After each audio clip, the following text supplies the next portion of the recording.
मस्जिद अक्सा की तरफ पड़ते हुए हाथों को तोड़ दिया जाएगा। तुर्की ने साफ शब्दों में ये ओआईसी में ऐलान किया है।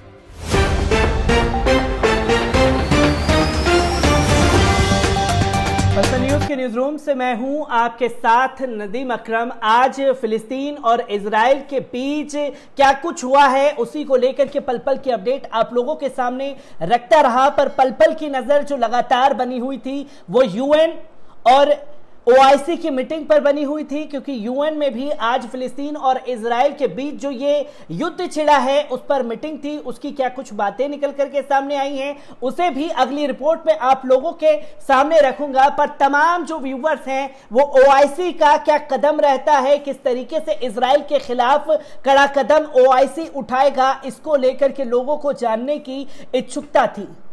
ओआईसी की जो ये मीटिंग आज हुई जो कि आपातकालीन बुलाई गई थी, तमाम मुस्लिम देशों के जो विदेश मंत्री हैं वो इस मीटिंग में शामिल हुए।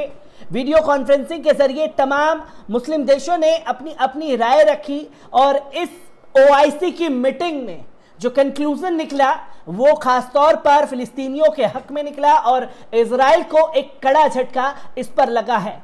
ओआईसी में जो बात कही गई वो साफ तौर पर कहा गया कि अंतर्राष्ट्रीय समुदाय को इसमें दखलंदाजी करके इजराइल के खिलाफ एक कड़ा कदम उठाना चाहिए। और जो दूसरी बात कही गई कि मस्जिद अल अक्सा और खासतौर पर बैतुल मुक़द्दस का अपमान जो है वो कोई भी मुसलमान किसी भी हालत में बर्दाश्त नहीं करेगा। तो ये बातें रखी गई हैं, किन किन मुस्लिम देशों ने क्या क्या बातें रखी हैं उसे भी जल्दी जल्दी आप लोगों के सामने रखूंगा। पर इससे पहले आप लोगों से एक अपील करना चाहता हूं कि अगर आप लोग लगातार फिलिस्तीन इजराइल के बीच जो कुछ भी चल रहा है उस अपडेट को पाना चाहते हैं तो पलपल न्यूज के चैनल को सब्सक्राइब कर लीजिए। पर सबसे पहले आपको बता दें कि इस ओआईसी की मीटिंग में क्या कुछ बातें सऊदी अरब की तरफ से रखी गई हैं। ओआईसी की बैठक में सऊदी अरब ने इजराइल की कड़ी आलोचना करते हुए अंतर्राष्ट्रीय समुदाय से तुरंत कार्रवाई करने की मांग की है। सऊदी अरब के विदेश मंत्री प्रिंस फैसल बिन फरहान ने बैठक में तमाम देशों का नेतृत्व करते हुए कहा कि यरूशलेम का संरक्षण हम सब की जिम्मेदारी है। सऊदी अरब के विदेश मंत्री ने कहा कि पूर्वी यरूशलेम में फलस्तीनी लोगों को जबरन घरों से निकालने और वहां के लोगों की आज़ादी छीनने के लिए जो हिंसा भड़काई है इजराइल ने और जो योजना बनाई थी उसकी हम कड़ी मजम्मत करते हैं। सऊदी अरब पूरी तरह खारिज करता है और उसकी निंदा करता है। इसके साथ ही सैन्य कार्रवाई की भी निंदा की जाती है जिसके कारण मासूम महिलाओं, बच्चों और नागरिकों की जानें जा रही हैं। इसके कारण अरब शांति पहल को नजरअंदाज किया गया। 2002 में भी सऊदी अरब ने इजराइल के साथ रिश्ते सामान्य करने और शांति के लिए पहल की थी। इसके बदले में पूर्वी यरूशलेम के फलस्तीनी राष्ट्र की राजधानी बनाना था। सऊदी अरब ने कहा कि इस्लाम शांति के लिए कहता है, हम सब शांति के लिए हिमायती हैं। वही ओआईसी महासचिव ने बैठक के दौरान कहा कि फलस्तीनी लोगों के अल अक्सा मस्जिद से में संघर्षों को सलाम करते हैं और अल कुदूस फलस्तीनी का अभिन्न अंग है। यह साफ तौर पर कड़े शब्दों में कह दिया गया है जिसकी वजह से यह पूरा जो हंगामा मचा हुआ है बैतुल मुक़द्दस और मस्जिद अल अक्सा को लेकर के फलस्तीन और इजराइल के बीच में यह जंग चल रही है।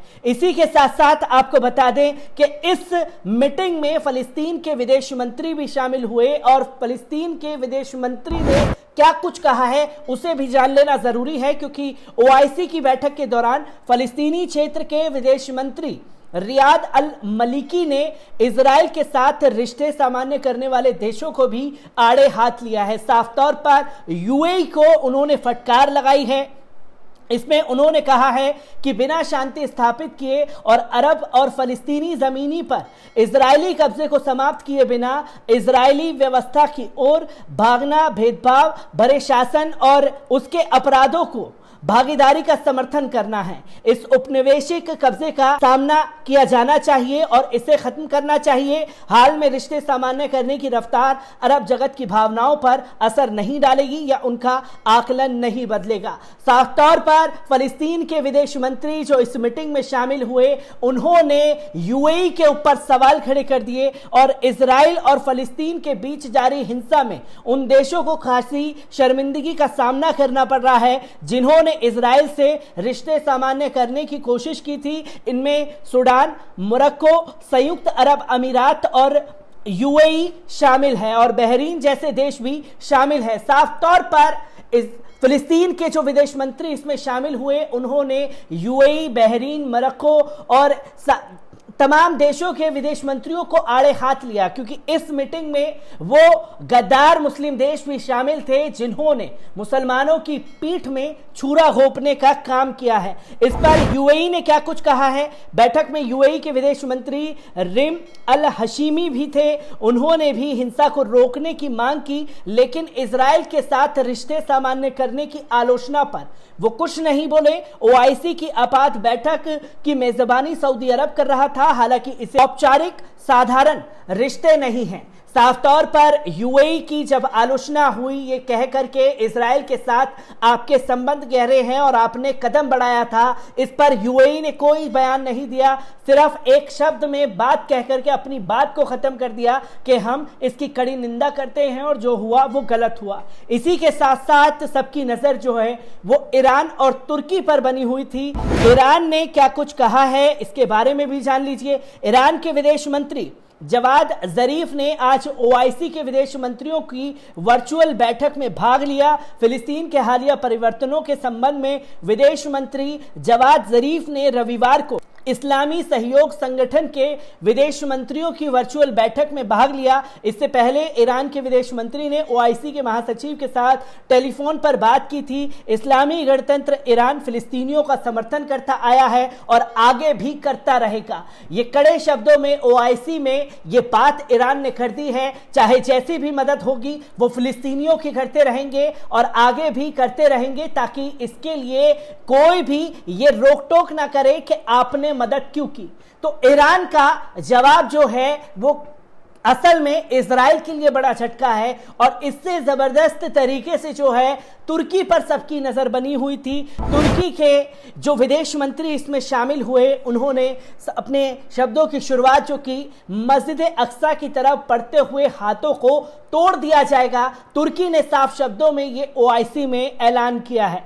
तुर्की के जो विदेश मंत्री इसमें शामिल हुए, उन्होंने इजराइल के खिलाफ सख्त रुख अपनाते हुए ओआईसी में कहा कि अगर पूरी दुनिया भी खामोश हो जाए तो भी तुर्की अपनी आवाज उठाता रहेगा।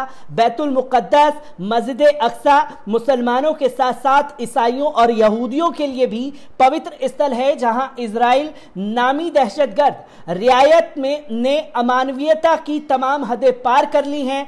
इजरायली हमले पर मैंने कई अंतर्राष्ट्रीय नेताओं से बात की है और सबने मेरे स्टंट का समर्थन किया है, लेकिन अगर फलस्तीन में इजरायली जुल्म के खिलाफ पूरी दुनिया खामोश भी हो जाएगी तब भी हम उसके जुल्म के खिलाफ आवाज उठाते रहेंगे। तुर्की ने अंत में कहा कि मैंने सीरियाई सीमा के निकट जिस तरह दहशतगर्दों का रास्ता रोका है, उसी तरह मस्जिद अक्सा की जानिब की तरफ बढ़ते हुए हाथों को भी हम तोड़ देंगे। उन्होंने कहा कि इजराइल के कथित जुल्म के खिलाफ आवाज उठाना हर संवेदनशील व्यक्ति का कर्तव्य है।